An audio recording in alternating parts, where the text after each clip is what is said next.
আমি আর শাওন ভাই মিলে দেখি তাকে তালা ভাঙছি। হ্যাঁ, 7 তারিখে আমার বাপের মার্ডার কেসে আসাম সাক্ষী চলতেছে, এখন রানিং, আমাদের যেতে দেবে না। বিগত সময়ে আমরা কোনো বিচার পাইনি। এখন পর্যন্ত অস্ত্র মামলা অস্ত্রগুলো উদ্ধার হয়নি, রানিং অস্ত্রগুলো উদ্ধার করেনি। বিগত আওয়ামী লীগ সরকার করতে পারেনি, বুঝতে পারছেন?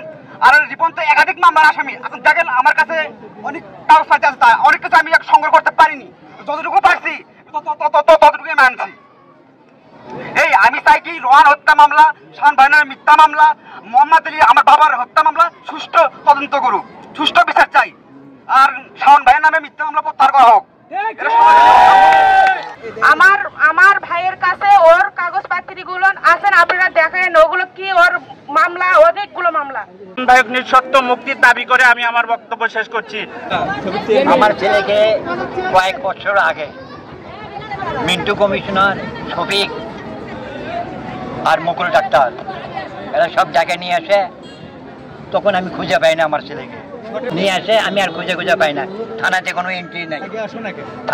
এন্ট্রি নাই, তারপর খুঁজে দেখি নাই না। তারপর মেডিকেলে আমি থাকি, মেডিকেলে যায় দেখি যে আমার ছেলে ওখানে লাশ। তখন আমি ছেলে এলাম মাটি করে, আমি কেস করার জন্য চেষ্টা করছিলাম। এরা ভয় ভীতি দেখাচ্ছে এবং বাড়িতে আমার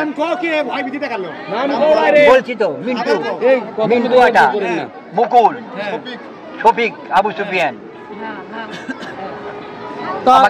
আজকে কি জন্য দাঁড়াইছেন এটা বলেন।